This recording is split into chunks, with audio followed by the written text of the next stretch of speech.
$70,000 a year. So I think the manifestations are twofold. One is colleges are going to really have to scrutinize their pricing formulas. And secondly, I think many parents are going to question, and students, frankly, are going to question, why are we spending all this money on something that's a very artificial learning experience? Yeah, because you can get an online course for a lot less, right? Oh my gosh. And I think what we're finding, you know, I was in a meeting the other night at church with a couple engineers, and one guy got his PhD. He was at Kodak at the time. He said, I did it all online, and they were the best courses I've ever taken. And he was an RPI graduate. So, you know, it's just a perfect storm, if you will, to put parents and families into the consumer mindset, which John and I have been trying to evangelize for years, right? Think about this huge purchase, like buying a house. You need a real return on investment. And most people didn't think that way. But well, and it's a perfect storm if you know the landscape and you know the geography and you know how to navigate it, then it's a perfect storm. If it's not, then you don't. Yeah, it's like anything in life. You know, I think I mentioned to you, Mike, I know I told Bob this. I always use an agent when I buy a car because I'm a real sucker for cars. So I don't want to be on a showroom with a shiny vehicle and have some guy talk me into paying $2,000 more. And that's right. And you don't want your emotions to dictate the sale. Exactly. And when you have a 17-year-old, 18-year-old, the emotions are rampant, right? I mean, it's all about the college experience. And this is certainly not, coming out of this pandemic, we certainly will not be selling the college experience, if you will.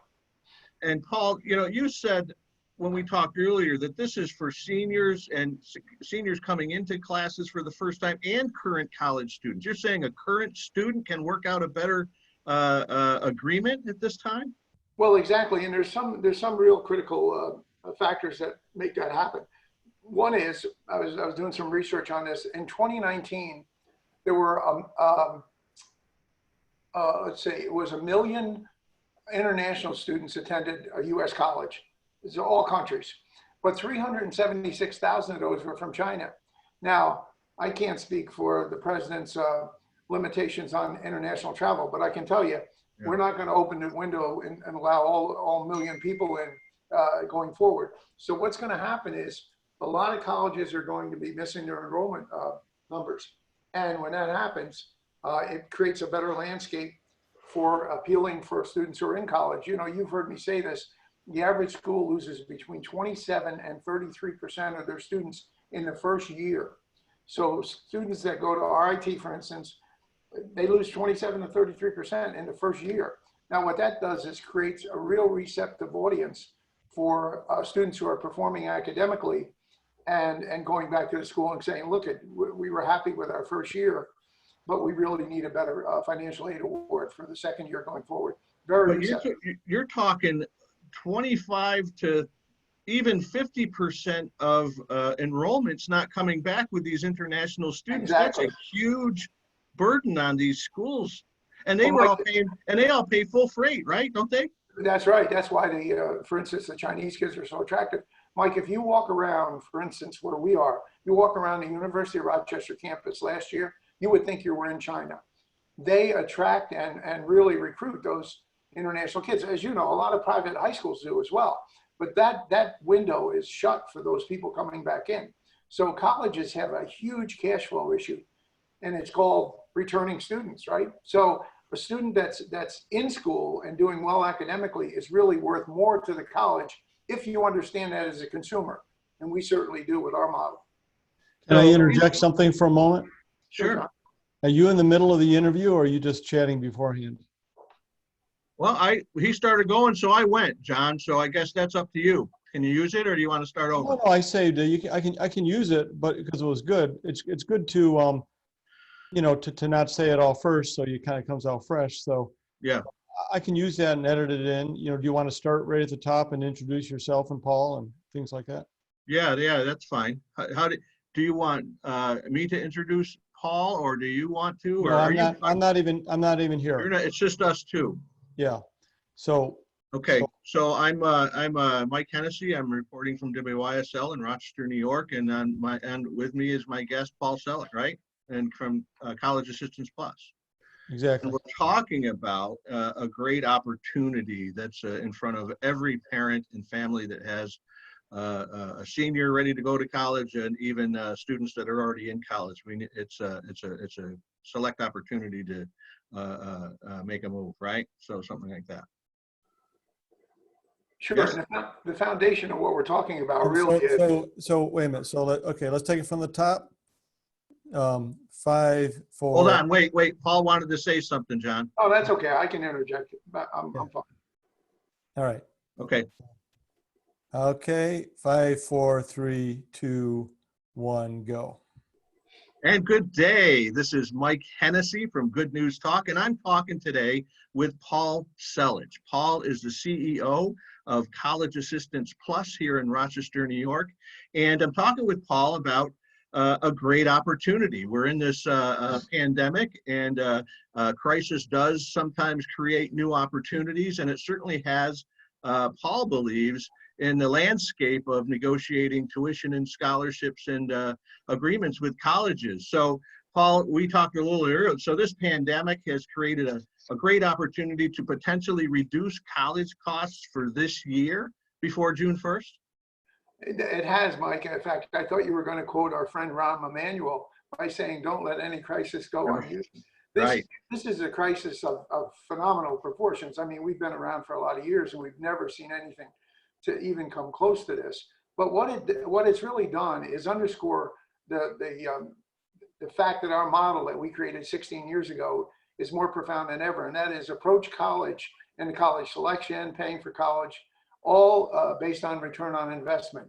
Approach it as a huge consumer purchase, somewhat similar to buying a house, Yeah. and use those principles. So what's happened with the pandemic, those principles have really become emphasized now because of what the colleges are facing.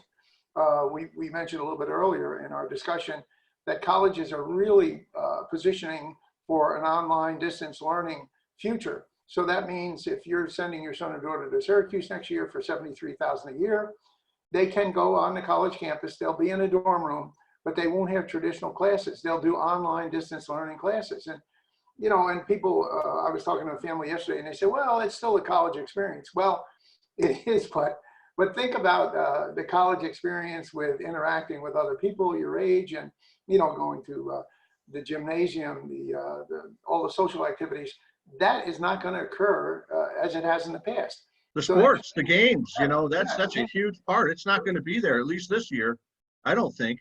Exactly. And what we're perceiving is that there's going to be a lot more pressure and attractiveness put on community colleges, because we've been talking about that for years since we've been in business. 1 year at a community college really creates a scenario where the student is looked upon as a competent college student, not just a high school graduate, and you can go and negotiate for an appeal for a better package once you prove yourself in college. So everything's changed, and one of the big things we see, and we're hearing this from colleges and research we've done, in 2019, there were 1 million international students attending college in the United States. 376,000 of those were Chinese. Now, I don't know what the shutdown's gonna do in the future, but certainly a lot of those young people are not going to be allowed back in the country. So that's going to place extreme enrollment pressure on all but the top 1 or 2% of colleges. Small schools. You've told me before, and this is 20 to 50% of some college campuses. Oh, yeah. Of international students. And you also told me before that these international students, they pay the full freight. They don't really deal. They're coming from families abroad that are the elite of that world, and they pay full freight to send their kids here. So if you lose 20 to 25 or more % of not only those students in the seats, but the revenue that comes with them, that creates a lot of new leverage for folks that are negotiating with colleges. Yes. And you know why we think we're right on the target with this positioning that we've looked at is, I was talking to a family today in West Seneca out by Buffalo. They're a client of ours, and they said to me they have 3 daughters in college. They're all clients of ours, and they said they've gone back to each school now.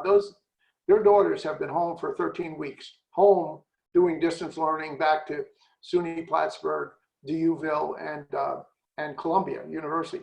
and they've gone to each of the schools and asked for a rebate. I mean, there's no room and board, there's no meals, you know. I would.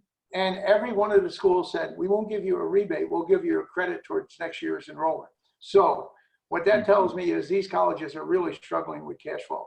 And right, and well, and their balance sheets, because I looked at their balance sheets are already weak from last year. They sent a lot of refunds back last year, but with the stock market dropping right now, the way it is right now, and their endowments and their trusts, they're in a really weak negotiating position, aren't they? exactly. And what I would share with everybody in the audience is, it doesn't matter what school your son or daughter is going to or attends, the process and strategy that we use can certainly open up more opportunities for scholarship monies. No question about it. Well, and that's one thing that goes through my mind is that you know, this landscape, this environment is unprecedented for it's a buyer's market, and but you have to know the landscape and you have to know the geography in order to apply that and get the best deal in college. Well, let me just draw another analogy. The other day, Mike, I had to go in and drop something off at my lawyer's office in Henrietta, and I went down West Henrietta Road, you know, Automobile Alley, which you know very well. It broke my heart to see all those car dealers. They're all dark, Mike. Nobody's selling anything, and there's thousands and thousands of automobiles on those lots. Think of that as an analogy with what the colleges are faced with, right? They're going to try to open, that's for sure, because they can't afford not to open. But what's the model they're going to be trying to sell to their clientele? The other thing that's handicapping them, there's really no way to do orientation. So, you know, they used to do a lot with marketing, right? They'd bring the kids on campus. They'd have the athletes come out, the cheerleaders. You know, it was a big rah-rah event to try to get you to go to Le Moyne or St. John Fisher or Nazareth or whatever. That's not open to them now because of the social distancing. So colleges are really got both their hands kind of tied, and then they're also facing a tremendous cash flow issue. And so it's a buyer's market. We know that if you know the right questions to ask. And colleges are going to be going deep into their waiting list too. No question about it. So if you weren't accepted at your first college, maybe it's another time to go back and talk to that first choice. Well, it's interesting you say that, because I was talking to one of my clients this morning. He just graduated Finger Lakes Community College. He wants to transfer, wants to be an attorney. So his initial top choice colleges were the University of Maryland, American University, but as a backup, he also applied to Keuka. He had been accepted a couple of weeks ago to Keuka, but American and University of Maryland waitlisted him. He just was taken off both their wait lists. It goes directly to what you're talking about, Mike. They're going deep into the wait list, which they never did before.